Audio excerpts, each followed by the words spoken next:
There's something about people that I think is actually kind of terrifying. Not ghosts or serial killers, but about how easy it can be to get inside someone's head. Because when we hear about cults, especially something as extreme as what we're going to look into today, I think most of us automatically picture the kind of person who would fall for it. There are some things you hear about and immediately think, how could anyone possibly fall for that? And perhaps the most disturbing question of all, how do you convince hundreds of people to die? And that's basically the rabbit hole we're going down today with one of the most disturbing cases in modern history, which took place on November 18th, 1978. This is the story of Jonestown.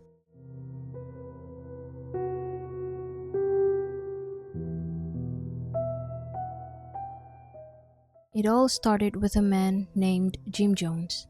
He grew up in a pretty dysfunctional household, and from a young age, he became very interested in religion. Apparently, he was the kind of kid who would actually go around the neighborhood preaching to people, which honestly is already kind of intense for a child, but religion became a major part of his life. And by the time he was a teenager, things at home were falling apart. His parents separated and they eventually divorced. After the separation, Jones and his mother moved to Richmond, Indiana. And this move is actually pretty important because Richmond was different. It had a much larger black population, and Jones was suddenly seeing racial discrimination much more directly. Experiences like this seemed to have reinforced something that was already developing in him, this intense obsession with racial equality.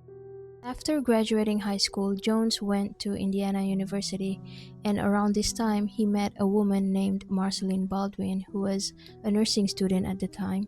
Jones was only 18 when they got married in 1949, and then 2 years later, they moved to Indianapolis, and there, Jones was trying to establish himself as a preacher.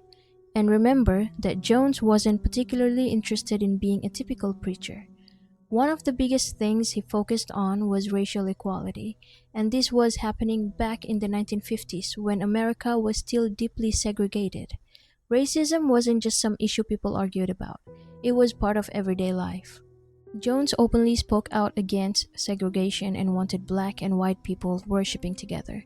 This wasn't just something he said from the pulpit, he actually tried to integrate the churches he worked in, that finally led him to start a church of his own.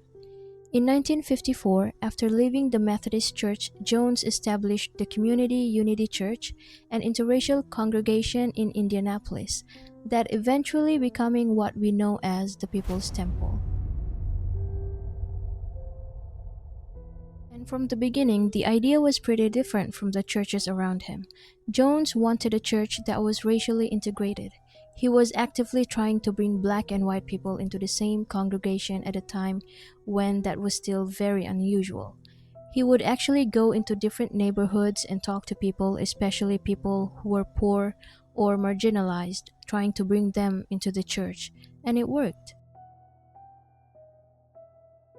At the same time, he was trying to make his message of racial equality visible in his own home. Jones and his wife began adopting children from different racial backgrounds. He referred to themselves as a rainbow family. He wanted people to look at his household and see a family made up of different races living together as equals. Later, he would extend that same idea to the church itself. The People's Temple was supposed to be a kind of larger rainbow family. Black and white, rich and poor people from completely different backgrounds, all belonging to the same community. So the early People's Temple was very different from what we think of when we hear the name today. They had church services, gospel-style music, social programs, provided meals, and other assistance. And Jones also became increasingly involved in civil rights issues. This is actually one of the stranger things about looking back at the People's Temple, because when we look back, some of the things they were doing actually seem pretty normal, at least on their own. Some were even genuinely admirable. They were helping people who weren't getting much help from anywhere else. For a lot of people, especially Black Americans who were dealing with racism and poverty, that could be a pretty powerful thing. But Jones quickly realized something else. If he wanted this church to grow, simply preaching wasn't going to be enough. He needed people to come through the door, and this is where the faith healing started becoming a really important part of his ministry. Jones had already been watching Pentecostal healing revivals, and he understood why they attracted so much attention. Imagine walking into a church and being told that the preacher can actually heal people. That's a much bigger draw than just listening to another sermon. So Jones started performing healings of his own. He would claim to know things about people that he couldn't possibly have known, and he presented himself as having a special spiritual ability. But these weren't actually miracles.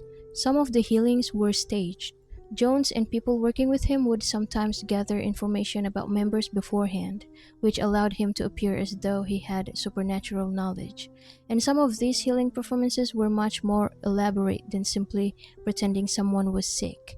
In some cases, people were deliberately manipulated without even knowing they were part of the performance. Jones wasn't just convincing an audience to believe in miracle. He was sometimes manipulating the people involved in the miracle itself. And the more people came, the more money and attention the church received. So faith healing wasn't just about religion anymore. It became a way to build an audience. The People's Temple kept growing and Jones was becoming more influential. So in 1965, Jones made a pretty drastic decision. He told his followers that a nuclear war was coming, and according to Jones, the Midwest was going to be destroyed, and they needed to get as far away from it as possible, and he chose Redwood Valley, California.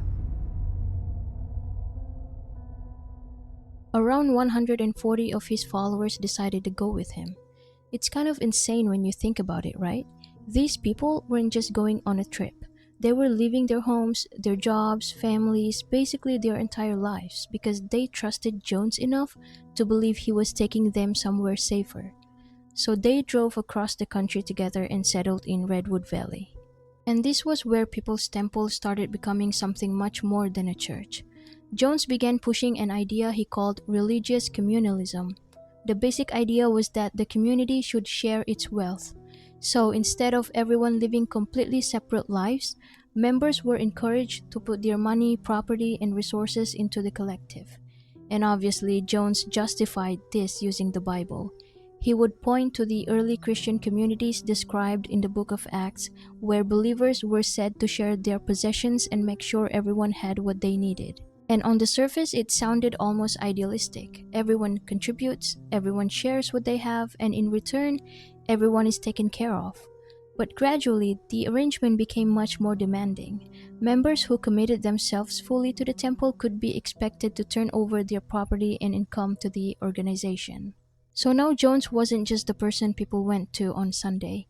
He was becoming involved in how they lived, and eventually what happened to the money they earned. And that's an important shift in the story because the more resources people handed over to the temple, the harder it became to simply walk away. If you left, you weren't just leaving a church, you could be leaving behind your home, your money, your possessions, and the entire community you had built your life around.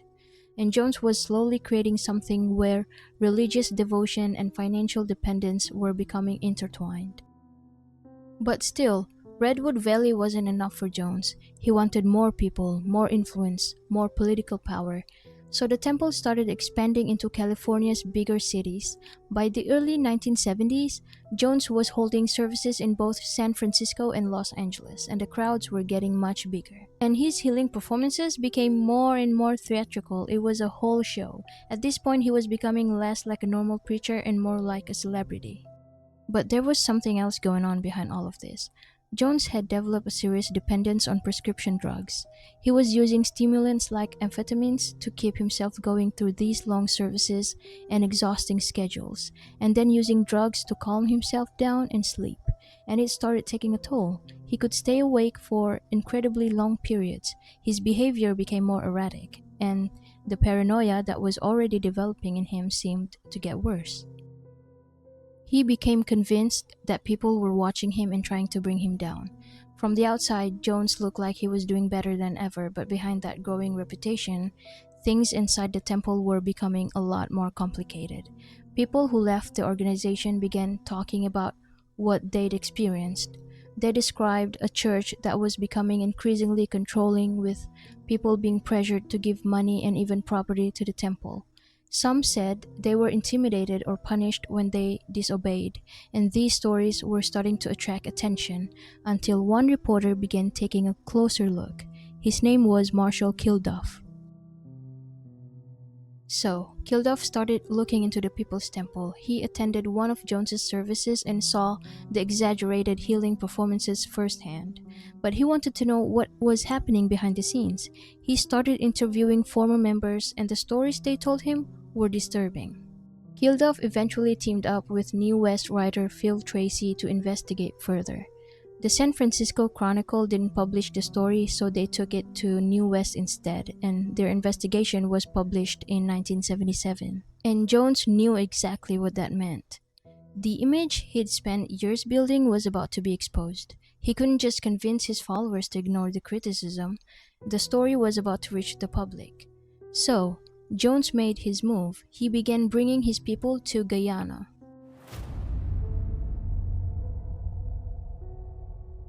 Why Guyana, right? A little backstory. Back in 1974, Jones and the People's Temple leased over 3,800 acres of remote jungle land in Guyana. And this wasn't just some empty piece of land they bought and forgot about. Jones already sent a small group of members to start building a settlement there. Those members were already clearing the jungle, planting crops, and building a little community. So in 1977, hundreds of temple members packed up their lives and left the United States. And within a short period of time, the little agricultural settlement in the Guyanese jungle went from being a remote project to becoming the new home of the People's Temple. Eventually, nearly 1,000 people ended up there, which is pretty insane because these people weren't simply part of a church anymore. They'd followed their leaders halfway across the world, left behind their old lives. The People's Temple had spent years growing, Jones had spent years building trust again, and now he had something he'd never really had before: complete isolation. But once people actually started living there, the reality was very different from what they'd imagined. Jones had spent years talking about building a kind of promised land, a self-sufficient community where everyone would live and work together. But actually living in the middle of the Guyanese jungle was a very different story. The settlement was isolated, the work was exhausting, and food was often limited. Former members later described a basic diet of rice, beans, and very little else, while people work long hours in the fields. And living wasn't as simple as just deciding to go home. Members were heavily restricted from leaving the settlement, and transportation back to the US wasn't something they could just arrange for themselves. Meanwhile, families back in the United States were starting to get worried. Some couldn't get regular contact with their relatives, others were hearing disturbing stories from people who had managed to leave the temple. And then there was something even more alarming. Jones had started holding what he called White Nights, drills where members were told that their enemies were coming for them and that they might have to die rather than be captured.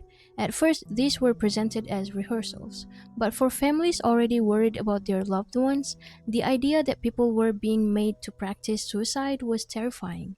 Then in 1978, former members were coming forward with increasingly serious accusations.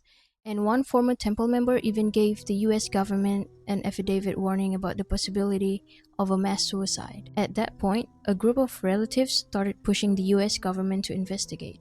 That's how Congressman Leo Ryan ended up going to Guyana in November 1978. He brought journalists, staff members, and relatives of people living in Jonestown, wanting to see for himself what was really going on. When Congressman Leo Ryan finally arrived in Jonestown, Jones knew exactly what he needed to do. He wanted Ryan and the journalists to see a happy, peaceful community. So the residents were prepared for the visit. They put on a variety show, served food, and presented Jonestown as this thriving little community where everyone was happy to be there. And at first, it seemed to work. Ryan actually said some positive things about what he'd seen. But then something happened that Jones couldn't control. A note was secretly passed to NBC reporter Don Harris. It came from a temple member named Vernon Gosney along with another member, asking for help to leave Jonestown. And once that happened, more people started coming forward. By the next day, more than a dozen people had decided they wanted to live with Ryan. And suddenly, the whole performance started falling apart. Because now Ryan wasn't just hearing from Jones, he was hearing from people who actually wanted to get out. When Ryan confronted Jones about it, Jones tried to play it off. He basically said that if people wanted to leave, then fine, they were free to go. But that wasn't really what was happening, because if it were that simple, Ryan wouldn't have been hearing from so many people who were quietly asking for help to leave.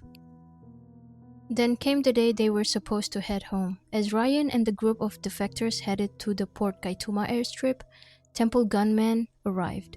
They opened fire on the group before the planes could leave. 5 people were killed, including Congressman Ryan, reporter Don Harris, while several others were wounded and managed to escape. The survivors who made it out contacted the US Embassy. He knew the authorities would eventually reach Jonestown and whatever control he had over the story was gone. So he called everyone together. Hundreds of people gathered at the pavilion, and this is where everything Jones had been building toward for years finally reached its end. He told them there was no way out, that their enemies were coming and that they had to die together. He called it revolutionary suicide. What happened next is one of the most horrifying parts of the entire story. Hundreds of people died from poisoned flavor aid mixed with cyanide and other drugs, or were injected with the poison. And more than 300 of the people who died were children. So not everyone reacted the same way. Some went along with it, while others resisted, tried to escape, or were prevented from leaving.